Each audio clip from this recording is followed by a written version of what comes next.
Hey, Upstream listeners. Today, we're releasing a conversation I had last year with physicist and startup founder Steve Hsu. We discuss academia, the rise of China, AI doomerism, fertility decline, and more. Please enjoy.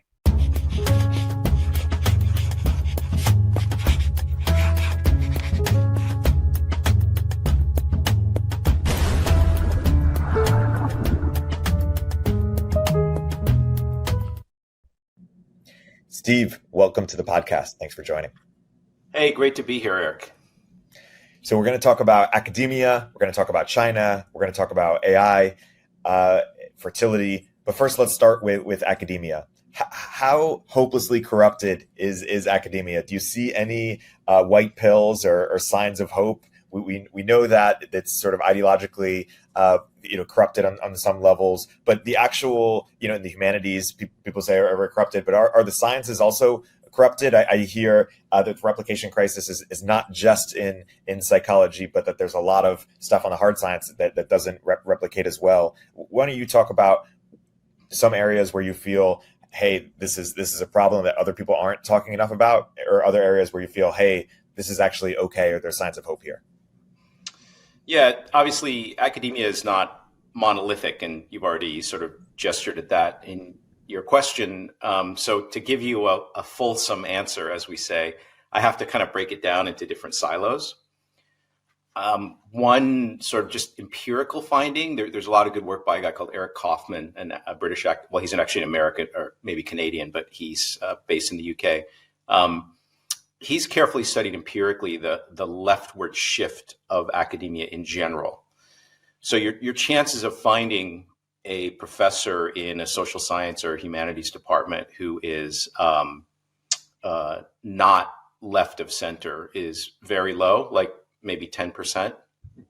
Any department that's not, engineering or maybe some business departments is very, very left. And that tends to replicate. So it becomes sort of unacceptable for a candidate to be outwardly right-wing. So even if you were to say, I'm a Republican, or, wow, Trump is not that bad. I didn't vote for him, but he's not that bad. That could be disqualifying for you in a lot of settings. In a competitive hiring environment, there would be people who would just say, we don't really want that guy in our department. I don't see any way of reversing that. It's going to last for easily a generation. Okay, so you're just not going to have any representation of even, like, I would say, kind of slightly realistic hereditarian views,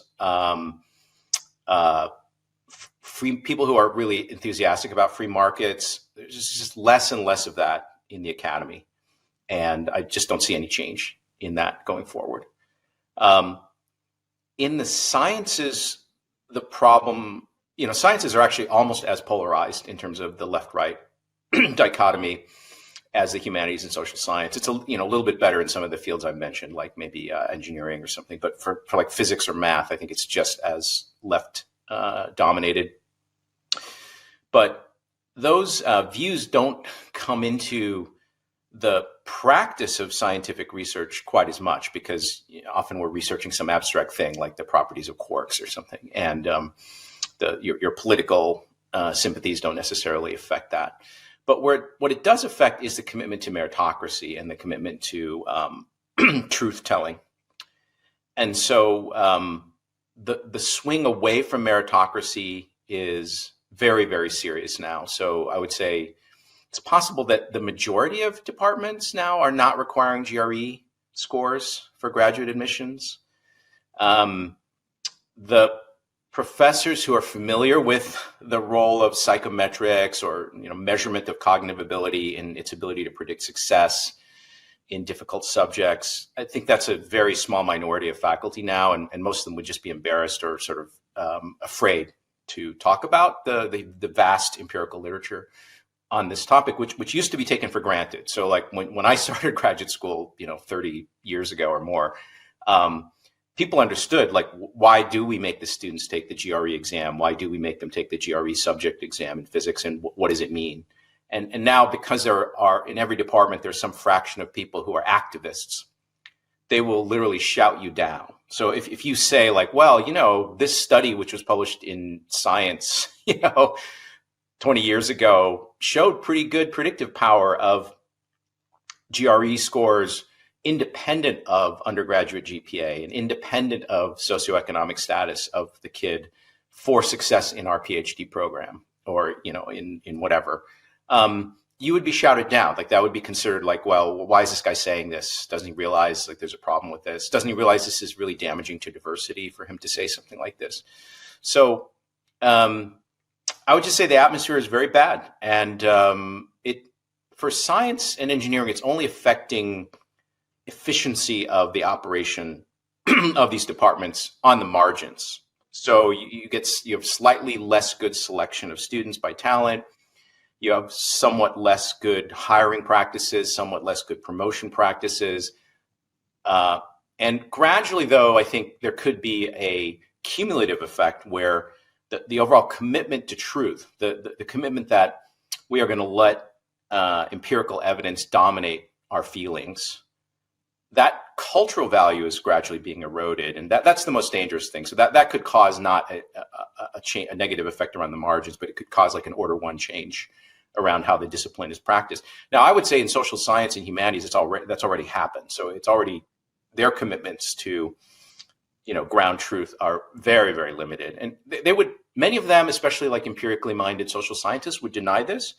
But when you actually start probing them, you realize they're very quick to avert their eyes from data that challenges their very sacralized beliefs. And maybe they don't even realize it.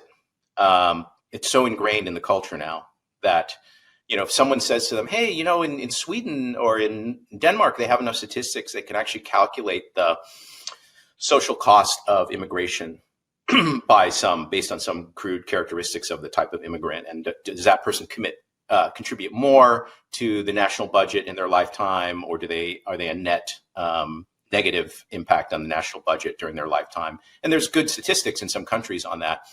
That would be a very verboten conversation in a U.S. econ or sociology department. And some people would attack you. They'd say, why are you particularly interested in that question? Right? They would say, they would very quick to assert, very quick to imply, suggest that there's something bad or wrong about you, morally corrupt about you, that you would be interested in this really pretty fundamental question about how societies work and things like that. So I would just say it's not a healthy situation. And probably for your listeners, nothing I'm saying is at all, I'm just confirming what your listeners think. But just to offer my bona fides, I've been a professor for, about 30 years now, and was a senior administrator at a Big Ten university for about 8 years. So I think I have a pretty good feel for what's going on in the academy. And generally, it's not good.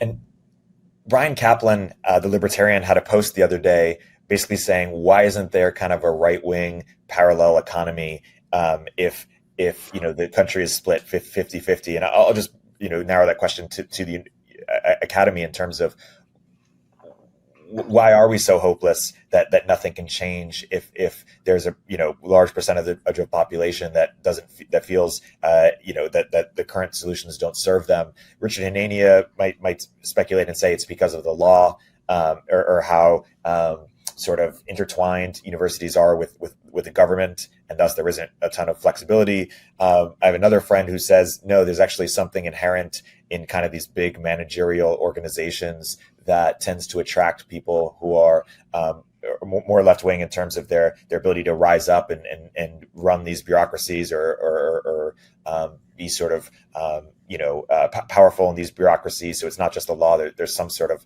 emergent cultural effect, though. To me, it just seems strange. People who are attracted to truth, in theory, are attracted to academia, and wouldn't sort of fall prey to ideology on the either left or the right. But why do you think that's the case? That there's so much of a desire to do things beyond sort of pursue truth in the place that's ostensibly focused on pursuit of truth?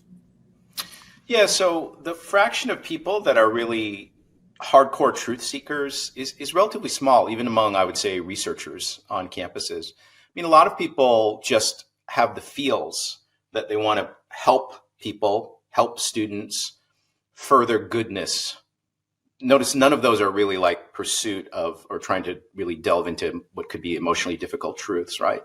And it's those factors that kind of drive people toward the academy. The idea that, oh, I'm helping people. This is a good institution. It does good things it educates young people. It discovers new knowledge. Those are all good things. It doesn't mean that you have the kind of like difficult personality or commitment to truth that is required, to study certain topics these days.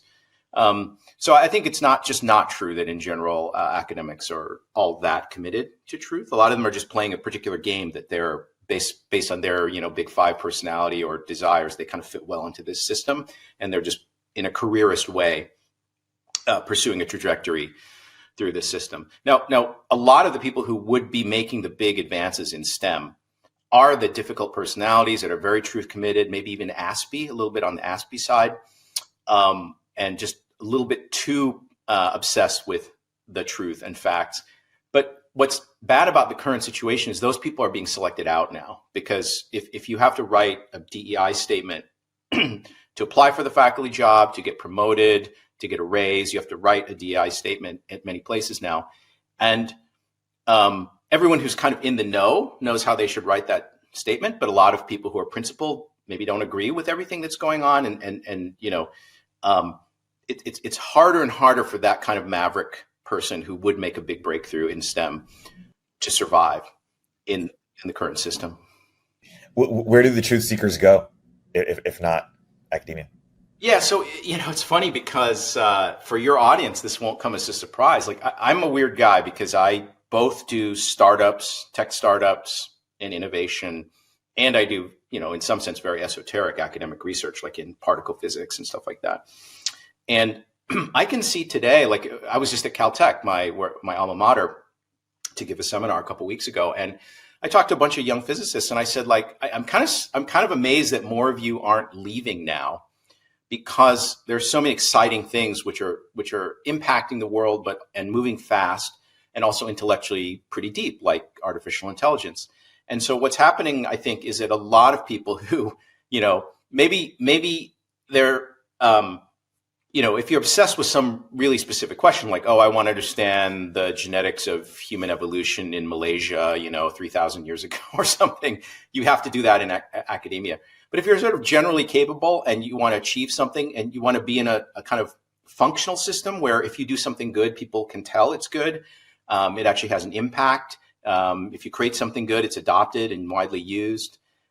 There's a big draw away from, I would say, academia today and toward the innovation economy, which is all good. I mean, in a way, what we should do is just say, like, well, we have these academic institutions. They're kind of not functioning well right now. They're kind of broken for the reasons that we're discussing. Maybe it's just good to kind of like move a little bit of human capital away from that system and toward this other system, which is actually kind of flourishing right now. That makes sense. We'll continue our interview in a moment after a word from our sponsors. Even if you think it's a bit overhyped, AI is suddenly everywhere, from self-driving cars to molecular medicine to business efficiency. If it's not in your industry yet, it's coming fast. But AI needs a lot of speed and computing power. So how do you compete without costs spiraling out of control? Time to upgrade to the next generation of the cloud. Oracle Cloud Infrastructure, or OCI. OCI is a blazing fast and secure platform for your infrastructure, database, application development, plus all your AI and machine learning workloads. OCI costs 50% less for compute and 80% less for networking. So you're saving a pile of money. Thousands of businesses have already upgraded to OCI, including Vodafone, Thomson Reuters, and Suno AI. Right now, Oracle is offering to cut your current cloud bill in half if you move to OCI for new US customers with minimum financial commitment. Offer ends March 31st. See if your company qualifies for this special offer at oracle.com/turpentine. That's oracle.com/turpentine.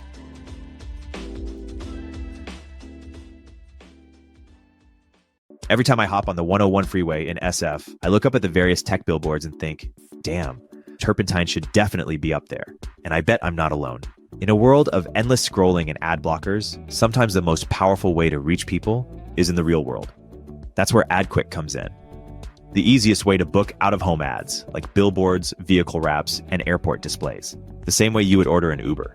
Started by Instacart alums, Adquick was born from their own personal struggles to book and measure ad success. Adquick's audience targeting, campaign management, and analytics bring the precision and efficiency of digital to the real world.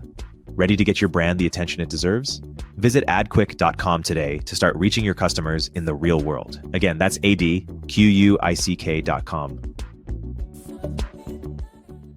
Let's say that someone with resources and talent was dedicated to solving this problem in academia, or solving the sort of the stuff that we've been talking about over the next few decades. Where do you think the lever points are? Where is the opportunity to have the biggest impact here? Yeah, that's a great question. So I've actually been involved with the University of Austin, which is this new university that they're trying to create in Austin, Texas, which is really focused on the core values that I think maybe you and I think are important. That is, of course, a very heavy lift, right? It's not easy to create a new world-class university. And it's also not easy to ensure that university doesn't eventually just get captured by the same types of people that have captured all the other institutions of higher learning in the US. So I don't think it's an easy problem to solve. It's kind of honestly a generational type problem. What I hope will happen is society will start to realize that there is a problem with our academic institutions, and some kind of populist sentiment will force some changes on the academy. I think if I were a billionaire or Elon Musk, I would probably devote some money to trying to just focus the spotlight on the problems in academia, because the average person doesn't really know all the intricacies of how the university works, what's happening there, how things have changed since they went to college.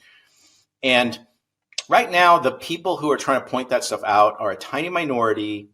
They're persecuted, and they're also easily kind of labeled as like, oh, these are crazy right-wing nuts. Whereas if you have high prestige, high status people like, billionaires, tech founders, people like this, who are committed to creating some mechanism by which we are just talking, accurately, realistically about what's happening in the academy, and just making sure that that information is readily available for everybody to understand, like a parent trying to decide where to send their kid, or a 25-year-old trying to figure out what to do with their career. That would have some, eventual, I think, positive impact. But whoever that billionaire is, or those billionaires are, they would have to put their reputations on the line, because they're going to be attacked as right-wing loonies, just for trying to shine a spotlight on what's actually happening. I love what Austin is doing, what UATX is doing, and I admire those folks.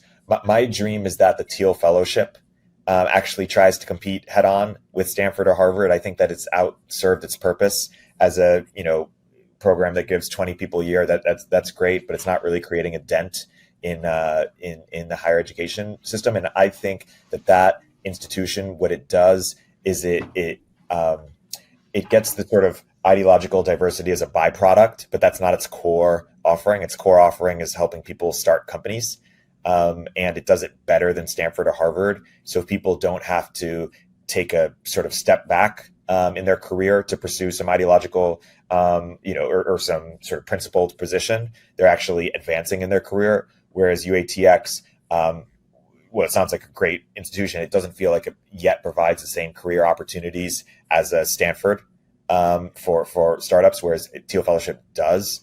Now that's very hard to do, but that's my recommendation, is that a university try to compete on the main value prop first, which is career life prospects, and then on sort of principles, pursuit of truth second.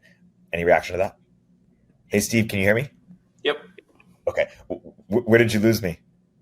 I think you were comparing the Teal Fellowship to UATX and pointing out that the Teal Fellowship actually helps the kid establish a career path as an entrepreneur, and it's just, in a way, is just as good. It gives you as much access to the ecosystem as, say, having graduated from Stanford, which I think I agree with all those points. The thing is, like, not every kid, though, is going to skip higher education, and not every kid even just wants to be a tech founder or whatever. So the question is, should there be a, institution of higher learning, but just with somewhat different values, or maybe the old values that our institutions had before this kind of woke takeover? I guess I'm saying that I think the TO fellowship should become a college, and compete on for people who want to get into technology or work in startups in some capacity.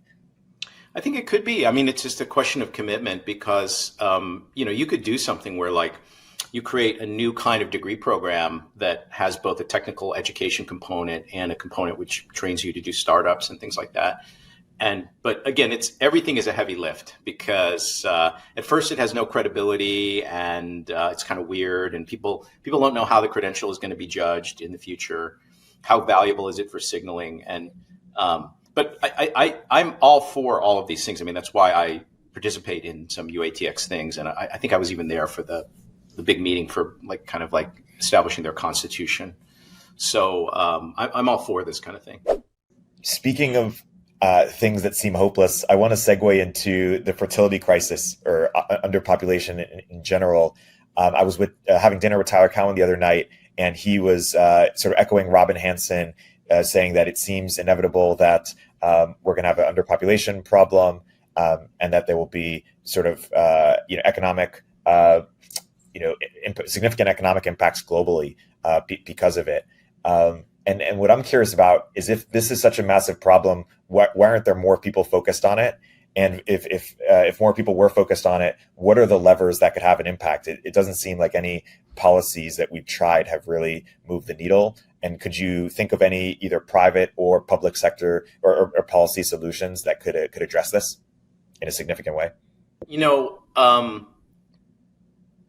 Okay, I think the politically incorrect way to say all this is that, because traditional structures are broken down,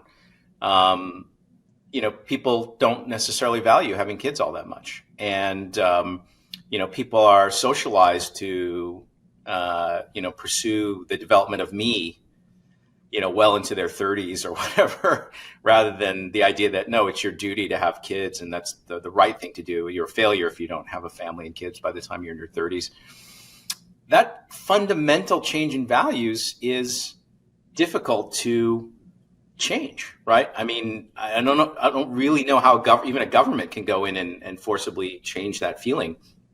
Around the margins, there are lots of things like making it cheaper to have a family, providing lots of daycare, free education, maybe even direct monetary incentives to have children. You could do things like that. And I think we'll probably see at least a few countries experiment with that kind of thing in the next 20 years. But there's this very fundamental thing that, look, I mean, what were these first wave feminists saying to us? You're too young to remember this, but when I was growing up, the first wave feminists were saying, look, I'm not a baby machine. The highest aspiration for me in life is not staying home and raising my children. When I was in elementary school, if even a single kid in my class came from a divorced family, this is totally true, Ames, Iowa, 1970s. If there was one kid in the class who came from a family of divorce, a broken home, the teachers would watch out for that kid. They would assume that kid is going to have a lot of trouble. Sometimes the other parents of the other kids wouldn't want that kid to be the best friend because obviously he's from a broken home. So the social stigma, related to things which are completely normative now are 100% changed. How could that not have an impact on, TFR and fertility? It's going to have an impact. Now, if you say well, okay, I can be a first wave feminist. I'm actually pretty sympathetic to women's rights, as advocated back then, for sure. Some women want to have careers. Some women want to pursue higher education. Some women don't want to be, stuck with all the childcare duties. Fathers in my father's generation came home, got their pipe out, put their feet up on the sofa and didn't do anything. And mom had been watching the kids all day and cooked dinner and did all the stuff, and dad could focus on his important research or business, ventures. So it was just a totally different world. And we've moved very, very heavily away from that world. And the idea that that wouldn't affect fertility is kind of crazy, actually. I fully would have predicted back then that it would affect the number of kids that people on average have. So I do think people are dancing around this. I could talk to you about freezing eggs and stuff like this and just say we should make it free to freeze eggs. Every 17-year-old girl should freeze 100 eggs. And then, even if she has a high-powered career, when she's 35, she'll thaw the eggs out and everything will be fine. And around the margins, that may be a good step toward improving fertility levels. But this fundamental question of families for most of human civilization were built on the back of women's labor. Women were literally second-class citizens for most of the history of humankind and the history of this country. They were second-class citizens, and their labor was pushed toward the creation of an environment that was good for kids. All the women who should have been PhDs and corporate researchers in the 70s were teaching high school or elementary school, or they were librarians when I was growing up. So you had a very, very high talent pool of women who were forced, because of the social values at that time, to basically be looking after kids, helping kids. And so therefore there were just more talented teachers around because of all these women whose careers were artificially stopped because of sexism back then. Now, that was terrible. I'm not really for that. But on the other hand, that created a very, very good environment, for a much better environment in some sense for kids than we have now. So I think people don't want to recognize what was actually happening through most of human civilization, and they're upset about a second order consequence of equality of the sexes, but they're not willing to say like that was the main driver for what happened. Let's say that we recognize that women being more apt to be mothers was the reason why we had a better environment. Let's say we recognize everything you're talking about. What do we do now, right? Sort of the cat's out of the bag. Is there a recommendation to elevate the role of motherhood so that more, from a cultural perspective, so more women want to be mothers instead of sort of pursuing super ambitious careers at the expense of that? Is there you mentioned technology that helps people have kids, but really is it fair to say that the gap is not just on having the kids, it's on the raising of the kids, and we invest more in childcare technology or childcare labor, making it cheaper so that more people can get more help? Or where do you think the leverage points are to help address this problem, given where we are now and the norms that we have now, unless you feel those norms can be changed a little bit? Yeah, so I don't feel that comfortable being prescriptive, but I'll just throw some things out there. First of all, these fertility technologies can help. You and I are probably techno optimists, so we feel like, oh, well, we have a problem here, technology will solve it.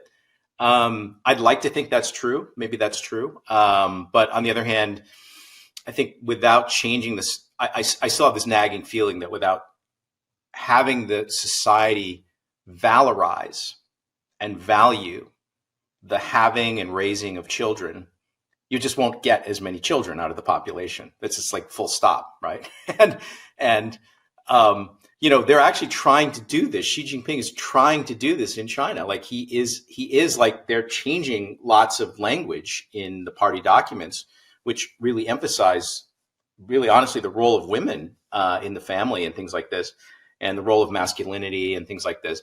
So they are trying to move the needle on these social issues, the values that undergird society. Now, it could just be that like maybe the next generation after the Zoomers will just kind of go completely the other way, and they'll have very trad con values, and they'll just be like, wow, those crazy people in my parents' generation, they were nuts. I want to have a family. I don't want to date. I don't want to sleep with 1,000 guys off of Tinder. Maybe there'll just be some kind of back reaction. It's very hard to predict. I don't feel I'm particularly good at predicting social trends. And remember, we had crazy things in the United States. Like we had prohibition for a while. Like, can you actually imagine like circumstances that would allow us to have prohibition? Well, similarly, things could swing completely wildly on these reproductive and gender issues, 50 years from now or 100 years from now. Yeah, that's well said. Speaking of labor, I want to segue into AI, and it relates to what your startup is working on at the moment. You mentioned, and you've written about how you were just in the Philippines. I have some friends who have some sort of offshore labor companies, and I myself am working on an outsourced engineering company. What is the right way of thinking about AI and labor and the right mental model for thinking about where human labor is going to be displaced, where it's going to be augmented, and what timelines, et cetera. What's your mental model for thinking about this?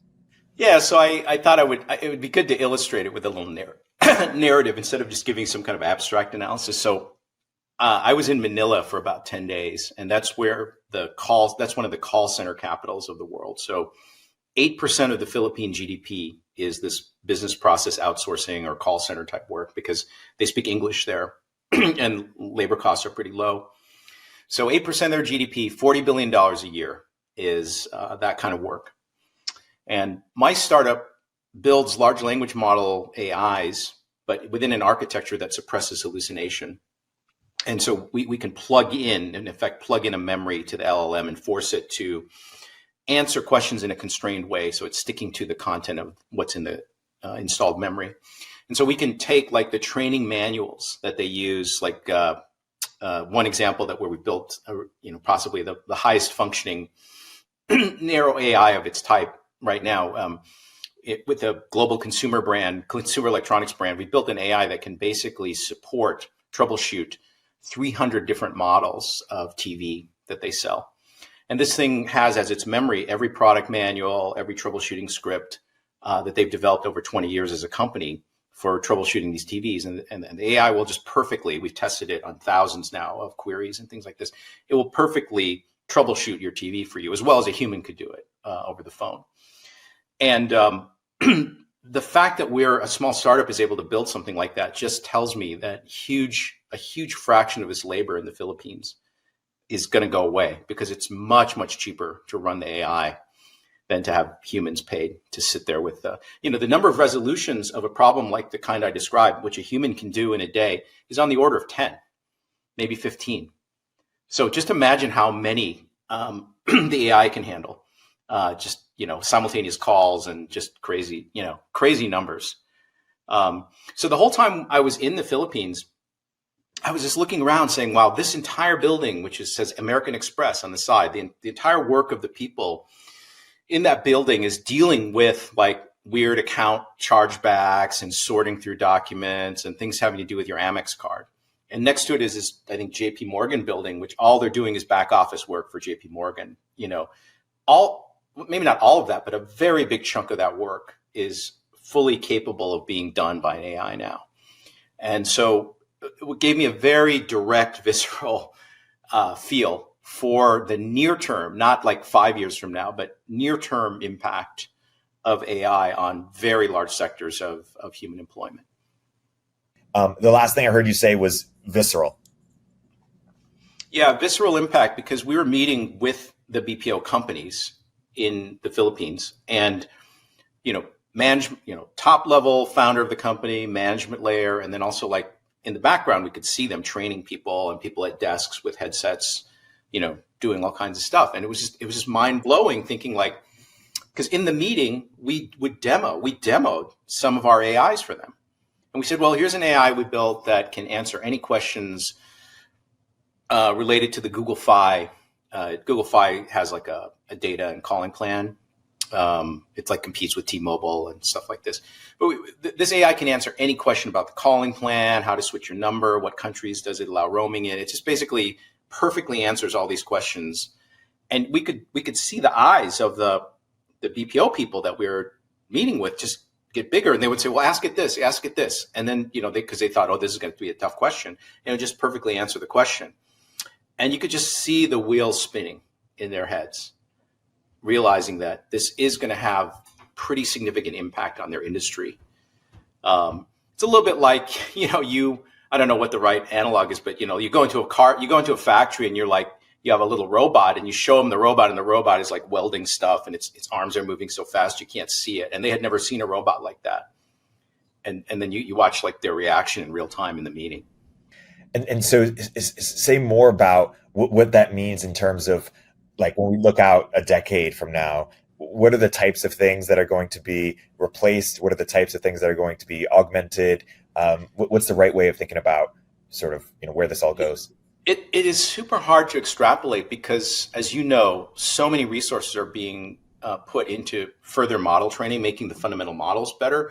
our company has built an architecture that allows us to use those models and suppress the hallucination of those models, focus those models on a narrow corpus of knowledge. But in the short run, it's very easy to say, like, any particular task which you teach a human to do, they come in and they have to read a manual and they sit in some classes and they develop the ability to support the Apple iPhone or something like a Genius Bar or something like that in the Apple Store. Anything where that information is codified so that an AI could read it or even look at pictures or video of people doing it, that AI will be able to do it. And it may not have the mechanical dexterity to do it, with a robot hand, but it can certainly answer any questions you have about how do I delete this set of files on or uninstall this app, or my phone is frozen. It can do as well as a human on all that stuff. And so that near-term thing is, I think, unquestionably going to happen. Longer term, it's much harder to project what is going to happen. Where this is going to stop. Some law firms that we've met with, they claim that they're getting, roughly already using plain old GPT without any special fancy stuff like what we've built. They're getting like easily 20, 30% efficiency gains in their associates. So basically they can get by with 20% fewer associates now. And so that's just like the near term stuff that you can easily extrapolate, but the longer term stuff is just much harder to understand. Yeah. And we'll continue our interview in a moment after a word from our sponsors. Hey everyone, Erik here. In this environment, founders need to become profitable faster and do more with smaller teams, especially when it comes to engineering. That's why Sean Lenihan started Squad, a specialized global talent firm for top engineers that will seamlessly integrate with your org. Squad offers rigorously vetted top 1% talent that will actually work hard for you every day. Their engineers work in your time zone, follow your processes, and use your tools. Squad has front-end engineers excelling in TypeScript, React, and Next.js ready to onboard to your team today. For back-end, Squad engineers are experts at Node.js, Python, Java, and a range of other languages and frameworks. While it may cost more than the freelancer on Upwork billing you for 40 hours, but working only 2, Squad offers premium quality at a fraction of the typical cost, without the headache of assessing for skills and culture fit. Squad takes care of sourcing, legal compliance, and local HR for global talent. Increase your velocity without amping up burn. Visit choosesquad.com and mention Turpentine to skip the waitlist. Do you think it's going to be like when 90% or whatever of people were farmers and then sort of the revolution meant that those people then shifted to manufacturing or something else? Like, do you think it's going to be that degree of a shift? And if so, what industries could you predict are ballooning as a result? Like, what are people going to do? I think I can predict that UBI counselors will be in high demand. People who will help you sign up for UBI and help you, allocate your UBI check every month. And now that I've said that, I realize that an AI can probably do that better than the mortal human. So maybe even that job category isn't going to be there. I'm sort of kidding, but it could even be the case. I would not be surprised if in say my field of theoretical physics, we get to a point where I can go in and have a conversation with a specially trained model that's been trained on the archive and all this other stuff, all the textbook, all the thousands of physics and math textbooks. And I can have a conversation with it where it understands what I'm saying. And then it just gives me a solution, or it gives me a research direction. It's like, well, you should look at this. Or, hey, actually, Steve, did you know, like, this Russian group proved this actually in 1997? I don't know if you're familiar with this line of work. Here, I'll summarize it for you. I don't think we're very far from that, actually. So even my own day job is going to be affected by this. Yeah. What's the mental model for thinking about day jobs or industries that are less affected versus more? Like, what's the safest business to be in, or type of work to be in? Very tough to say, but things where you're being, I'd like to say that the sort of cliche answer is the things that value your kind of human qualities, like maybe an entertainer, sports star, that kind of thing is not going to be replaced easily. But on the other hand, the success of things like AI girlfriends and AI porn, stuff like that, maybe says like even demand for that kind of stuff is going to go down. You're going to be outcompeted by AI versions of stuff. Just to come back to the Philippines for 1 second, I'm not answering your question because I don't really know the answer, but just to give you another example from the Philippines, we found out a lot of these BPO people are actually doing like outbound sales. So like they're being hired to like screen, like call people, see if they're interested. And if they're interested, then, you can hand it off to somebody who's, maybe even better. But that early stage stuff can easily be done by a kind of AI avatar. And they have very good AI avatars. Like in China, a lot of the online shopping is done in a kind of way where there's like an influencer person who's like demonstrating a product and telling you why this is a cool product. And then they're like little orders on the screen. People are ordering it and they get a discount. So there's a lot of like sales like that.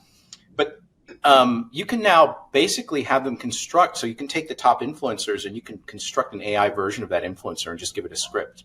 And it's actually really good. I was watching some of the examples of this stuff, and these guys can sell product. They really can do a good job of capturing the character of that influencer and then make some good remarks about why this is a really great cup. It doesn't spill, it keeps your drink warm, et cetera, et cetera. I've had it for 5 years, it's not broken. I think like even that kind of job can be done by an AI relatively soon. So obviously the main friction, I'm talking about the potentiality of the technology. The main friction is the people who currently control the levers, which is like mid and high level managers at these existing companies. It will take a little time for them to accept what I'm saying to you. They have to see examples, and then they have to see it. They have to deploy it. They have to get themselves organized to run this big project to deploy it, and then they have to. So the main friction in the system actually is that kind of adaptation. It's not the tech. So again, like the AI that we built that can fully troubleshoot your TV for you, that actually, to be honest, that is being. I can't say much about it, but that is actually being deployed right now. But the slow step is people not believing it's possible or not quite knowing how to reorganize their existing enterprise in such a way to adopt these new technologies. That will actually be the bulk of the multi-year delay that it takes for all this stuff to become universal. Yeah. We were just alluding to Bev Bezos before our episode. Where do you stand on the sort of AI safety versus accelerationism perspective in terms of your concerns or hopes? I think I may have a very unusual and possibly disturbing view of all this stuff. I think there is a pretty good chance that we'll create minds which are really much, much better, like orders of magnitude better than ours. Maybe not far in the future. I don't know the exact time scale, but it's looking very plausible over just in the last couple of years have moved my priors a lot. But here's the thing. If you actually understand what these large language models are doing, we've built a structure that in a way compresses an understanding of all the concepts that humans have developed, that you and I use to communicate through writing or whatever. We've built a thing which compresses all those concepts together. It understands the relationships between them. It can manipulate them a little bit. It's getting better at that. And in a way, because its first purchase on the universe is through human characterizations of this is a ball, this is a cup, this is love, this is smart, this is dumb, this is a bear. It's not a biological being that like stumbled for millions of years through our universe and absorbed maybe its own different view of things in the universe. It basically just absorbed compressed our views of the universe. And so in a way, all of these things are our descendants. These are minds which descend from our minds. And they'll always carry that, or at least this line of development in AI will always carry the human seed in them, because that is how they got their first purchase on the world. And so in a way, if they replace us, I'm not as disturbed as maybe some other people are. And another way of saying this is that as a physicist, someone who actually works in cosmology, I often am thinking on billion year time, literally billion year or 10 billion year timescales in the universe. And I never had any thought that some crappy ape-like thing that just happened to evolve, on the edge of the Milky Way galaxy, was going to be present for even one of those billion years, was going to persist for even one of those billion years. We'd be lucky to persist for a million years. And obviously, if we could persist at all for those timescales, it would probably be our descendants and maybe our in silico or whatever substrate comes after that, descendants that would survive. And it wouldn't necessarily be a guy with cells and DNA and, a long memory of the African savanna. I just, I don't care that much, honestly. So it was bound to happen. So it's something like some people are just coming to this thought right now, like, AI risk, extinction risk, doomers. Whereas if you're a physicist, you're already thinking about these billion-year timescales. You're like, well, humans are not going to play a big role in this billion-year timescale history, except if we solve AI and build von Neumann robots and stuff like this. And that's the way that we're going to influence the future. And this is a step in that direction. Yeah, well articulated. I want to bring up perhaps the last topic that you've written quite a bit about the last couple of decades, which is the U.S. and China relationship, and particularly the rise of China. There's the Peter Zeihan perspective, which is a China doomer, which is basically saying, hey, China, for a number of reasons, demographic reasons, energy reasons, sort of its own, economy reason, real estate, credit crisis, et cetera, is going to sort of have a collapse, he believes, in the next, decade or two. And then there's the perspective of, hey, China's governance is incredibly strong. Their technology is incredibly, advanced. They're incredibly high Q people. They've, incredibly long-lasting and flourishing civilization. Where do you net out on what?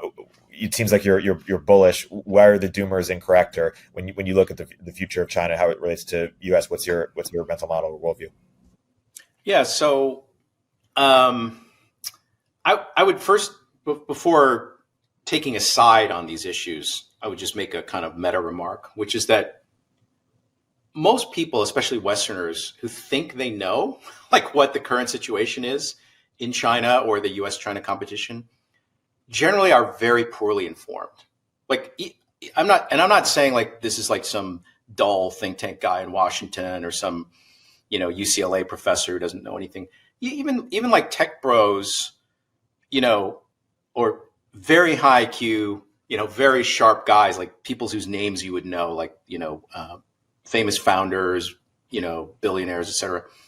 They often are way overconfident in their understanding of the situation relative to their actual knowledge. So the first thing I would just say to everybody is try to get a little smarter about this, because it doesn't hurt you, right? Try to get a little bit smarter. Try to look at sources outside the usual sources. Like you can go on YouTube and there are plenty of vloggers just going around China doing stuff. You can just see, like, I knew that Chinese electric cars were good long before everybody else, because you could just see people like testing the car and talking about the car and what can the car do. And, so I think there should be an effort to try to get a little bit closer to base reality on a lot of these issues, rather than make kind of like easy, lazy generalizations and then try to reason from that. Like, oh, these people are communists, therefore their economy will eventually fail, because didn't that happen to the Soviet Union, right? So very kind of lazy, sloppy chain of reasoning. It could be that Xi moves them too far away from market forces and fucks up their economy and they collapse because of that. It could happen. But the kind of lazy reasoning that is definitely going to happen, for that you might want to look at like what fraction of economic activity in China is actually run in a market-oriented way versus a state-controlled way. Like you could look at those numbers a little more carefully. You could look at success stories, alternative energy, solar panels, batteries, their space program, their J-20 stealth fighter, their actively electronically scanned radar arrays in their missiles, which we don't have. All these things, you could look at a little more carefully at these things to try to understand, like, how did that happen? How did they just steal all that? Oh, wow, they must have the best cyber warfare hacker brigades ever, because they stole all of, why we don't even have it, and they stole it from us. It's just amazing, right? So most of what I hear is just very poor quality analysis. Now, of course, it's true that most people are not technologists themselves who have spent quite a lot of time in China, know lots of Chinese people, have access to original Chinese language sources. Most people don't have that. But if somebody walks in the room who does have that, you might want to just pay attention to what they're saying. You might just want to like listen to what they're saying and decide like, oh, that guy's still full of shit. Or maybe like, wait, he's saying a bunch of stuff, he just said they brought the cost of LiDAR down by an order of magnitude within a few years. I don't really know what LiDAR is, but apparently it's important for autonomous vehicles or something. Well, how did they do that? Did they steal that from us? What? So I just think there's a kind of intellectual laziness when it comes to China. It's a little bit like, imagine like tomorrow a huge alien spaceship just like appeared over New York City and was just hovering there.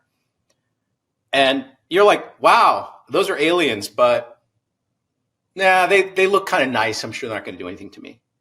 And then like you don't pursue it any more than that. You're just like, oh, well, wow, the spaceship is like kind of like a big circle. That's the level of your analysis of the aliens. Like, well, what is their technology? What can they do? How fast is their technology advancing? What are they doing to us? You should have a little bit of curiosity because it's actually going to affect your life. Like the U.S.-China relationship and competition is clearly the most important thing that's going to dominate what happens in the world for the next few decades, at least. Even if China collapses, it's still going to affect Americans very directly, probably. So anyway, I just encourage people to be more epistemically open to the situation. There's really a lot to learn because their system is clearly not our system. What do you know about their system?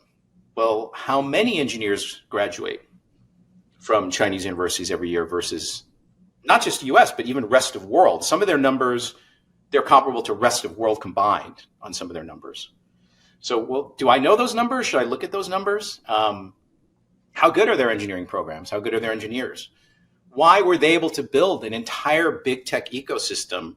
Like we're very proud of our big tech ecosystem. Like if I talk to a European, I can just laugh. I can say, hey, you guys have no tech companies. You guys have to use Google products and Meta and all. You guys have nothing. But then I look over at China and I realize like they have everything that we have and they actually have better stuff. Like Elon wants to build X. But X is just WeChat. See, Elon spends a lot of time in China, so he knows how powerful the WeChat platform is. It can do everything. It's an everything app. And he realizes how powerful that is. He's trying to build Twitter into an X, into a WeChat-like thing. So, but most Americans are just totally, ignorant of the fact that they built a comparable big tech platform, which actually works better. Like if you go there and you're scrolling, like if you're scrolling down their version of TikTok or something, videos load super fast. There's never hiccups. It's not like, even like pre-Elon takeover of Twitter, like Twitter was like much shittier technology than what you find in these kinds of equivalent apps in China. So you could say, wow, they built all that. And then at the same time, they're doing all this industrial stuff with like robots and building huge ships. Like, wow, their shipbuilding capacity is like 10x the US shipbuilding capacity, So I would just encourage people to look into it. I'm not trying to tell them like, oh, it's hopeless, China's going to win. Not claiming that at all. But if you're not putting some probability density on them being a very formidable competitor and increasingly formidable over the next decade or two, then you're very foolish. I would just put it that way. Yeah. And so you're not concerned about the demographic collapse or the energy sort of situation. I believe it gets like 25% from the Persian Gulf or something, like in a world where the U.S. doesn't patrol the seas anymore. And this is Zehan's argument. You don't think? Yeah, the demographic number, that's a good test of what I was saying about some people just not being epistemically very careful. So it's very easy. Like anybody who managed to pass their first year of engineering in college or something can go and run the numbers on their demography. Like it's amazing how many few people have done this. I actually have tweeted about this repeatedly. So they had a drop in TFR recently, which was kind of around the COVID period.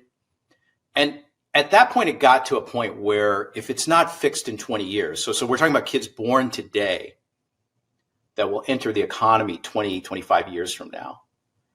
If that drop is not fixed, they are going to have a serious problem. But the kids who have all been born, so all the kids that are going to complete their education and enter the economy in the next 20, 25 years, they're pretty much born. So you don't have to guess. You can actually just do these calculations, okay? And they don't have a problem for the next 20 years. So that's the bottom line. They don't have a problem for the next 20 years. Furthermore, you can look at more subtle things. You can say, like, well, look at South Korea during its phase of fastest industrialization growth, like say 80s, 90s, early 2000s. And you'll notice their working age population was shrinking that entire time. So as you're climbing the technology ladder, you can still make tremendous progress, even if your working age population is not growing. The direct linkage between demography and economic advancement totally ignores the role of technology. It's kind of funny to hear tech bros quoting this stuff when they themselves should know that, yes, it is a problem if your TFR drops by to half, and some decades from now that will be a huge problem. But having a slight decline in your working age population isn't necessarily a problem if at the same time the college going rate jumps from 1% or 3% of the population to 60% of the population, and the number of trained STEM people jumps by an order of magnitude during that period of time. Even though the overall working age population is dropping, the productivity per person is still going up, like skyrocketing. So it's actually very comical. Like, just the way people reason about this is totally comical, unless they say, but they never say this, I am extrapolating 30 years out and I'm assuming no change in their TFR during that period. Okay, fine, but then we're fucked too, right? All Western European countries, the United States, we're all screwed. If you analyze our situation with no change in TFR over the next 30 years, we're in trouble too. So the big winner will be, by demographic reasoning, Nigeria and maybe India. If you just extrapolate like what's happening now, those are going to be the world superpowers. But there are other factors which I don't necessarily want to talk about, but there are other factors at play here than just demographics. Right. And so extrapolating forward again, is a bipolar world where there's a Western power and Eastern power sustainable? Or how does this all play out or come to a head? So I think it's totally sustainable to have a kind of U.S. Anglophone bloc and a China bloc. And the China bloc could even be more powerful, like it could have a higher GDP. But, the U.S. has so many things going for it. We have two big oceans. We will probably always be a technology leader. We suck brains in from other parts of the world. We'll have a formidable nuclear and military establishment. I think if the U.S. plays its cards right, it doesn't have to be existentially threatened by the PRC, but it does have to accept that it's no longer the sole hegemon. Like, all the thrashing around that we're doing right now is we refuse to accept that we're not going to be a predominant single hegemon. And it seems like some factions within our national security establishment are willing to blow up the entire world rather than cede, right, that position of sole predominant hegemon. That's literally the crazy thing that's happening in Washington. Whereas if they said, like, no, we should actually strengthen ourselves, strengthen the U.S. economy, the U.S. human capital, all that stuff, strengthen ourselves, we're not at existential risk from these guys yet. Now, maybe, you never know, like AI could take off in some weird way, maybe they get way ahead of us or something, but we could also get way ahead of them. Those other things could happen. But the idea that, if any other power arises on Earth which could challenge the U.S., we must then make it our number one priority to contain them, suppress them, risk a nuclear war with them. That just seems crazy to me. That just seems like a kind of very stupid calculation. That's a good articulation of what's happening. I want to wrap by asking kind of a summary of what we asked, a summary question in the sense of, hey, we've talked about AI, we've talked about fertility, we've talked about China. I'm curious how you think about how to spend your time and where to have the biggest impact, given your interests, and you've identified several challenges, several problems, where things are going. It's a question a lot of people who listen in is like, where do I start? What's the biggest way what's the most important thing to work on? How do you think about that for yourself?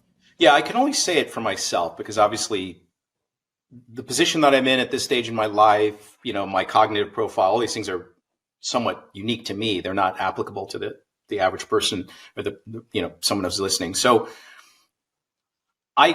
one thing that will shock a lot of people is that if you're a theoretical physicist, you're often thinking about very deep problems which have no practical impact on the world. So I just spent the last couple of years working very, very hard on something called the black hole information paradox that was first formulated by Hawking 40 years ago. And that's something which is very important for the understanding of something called quantum gravity and internal consistency of our fundamental theories of physics. But the number of people that I could explain to on the whole planet is, on the order of hundreds of people. So is that a good allocation of my time? A lot of people, the people who are working at my startups would say Steve, quit that black hole shit and get over here and help me with this problem. Right. So I would just say my own personal budgeting of time and effort is not really a good model for anybody. There are physicists who would say to me Steve, why are you fucking around with these startups when you should be, doing more stuff in fundamental physics, right? So it's very tough to make everybody happy. But for me personally, my own philosophy is I try to have a balance between these deep questions, which I've really been interested in since I was pretty young, which have predominated through my whole life, things related to math and physics and things like that. Some AI questions are actually in that category. But then the other thing I try to do is I look at areas where, as a startup founder, I can have a big impact, where there's clearly big changes happening. It could be large language models, it could be embryo selection. One thing we didn't talk about today is this startup that I co-founded called Othram, which has totally revolutionized the way that crimes are solved in the United States. So if you get even a few cells of DNA from a crime scene, we can typically narrow down the identity of the say killer down to of order 100 people right away at a cost of a few $1,000s. So, and we've solved many, many cold cases now. So famous cold cases that were unsolved for 30, 40 years, even some hot cases I have to say this very carefully. It was reported in the New York Times that Othram was responsible for the identification of this Idaho killer who stabbed the 3 roommates to death in one night. It was reported that we are the ones who found him after the police searched fruitlessly for weeks for him. And that was a hot case. That was not a cold case. So that's an example of completely changing the way crime solving is done. And I just saw that opportunity as something the technology allowed it to happen. So I wanted to work on it. And, gradually it is going to change law enforcement quite a bit. So for me, there's this balance between impact in the real world and really deep problems, which in a way it's like a personal luxury to be able to work on these problems in my spare time. Yeah. And do you have any more requests for startups, so to speak, which is, let me say, if you weren't constrained by capital or talent or could redirect people to work on interesting problems or problems that are you find important that are underserved at the moment, where would you point people to, or where would you deploy more capital, more talent besides the things you're already working on? That's a great question. I would say that so many resources are going into AI right now. It's hard to advocate for more. But what's interesting is that most of the money is going toward just training better models, bigger models. Just adjacent to that world, there are a bunch of theoretical questions about how the models work. Are there further optimizations of the actual training algorithms or the methodology or the structure, even the architecture of the models? There's a bunch of work there that I think could use a lot more effort. And maybe if there were a public, government, the US, we have these national labs, which traditionally have been very strong in physics and also supercomputing and stuff like that. If I were the czar of the Department of Energy or the National Science Foundation, I would allocate a bunch of money for somewhat more theoretical AI adjacent stuff, which helps us understand AI better rather than just racing toward the creation of, an AGI. Try to understand theoretically some of these adjacent issues. And I think that would pay off more for AI safety and things like that. So the governments should be allocating large amounts of money to that, but they're not yet doing so. I think that's a good place to wrap. Steve, for people who have enjoyed this conversation and want to go deeper into your work and understand what you're up to at the moment, where can you point them? You have a fantastic blog. You have people should follow you on Twitter, etc. Any other plugs that you have? I'll plug my own podcast called Manifold. Yes, excellent. Which I try to interview a variety of thinkers. I think it's got a small following, but I think the people who do listen to it enjoy it. And it's somewhat unique because I cover a pretty broad range of stuff, and sometimes in the podcast we'll go pretty deep into a topic. So I recommend that. Yeah, a must listen. I've enjoyed a couple dozen or so episodes. Steve, thanks so much for coming on the podcast. It's been a great episode. Upstream with Erik Torenberg is a show from Turpentine, the podcast network behind Moment of Zen and Cognitive Revolution. If you like the episode, please leave a review in the Apple Store.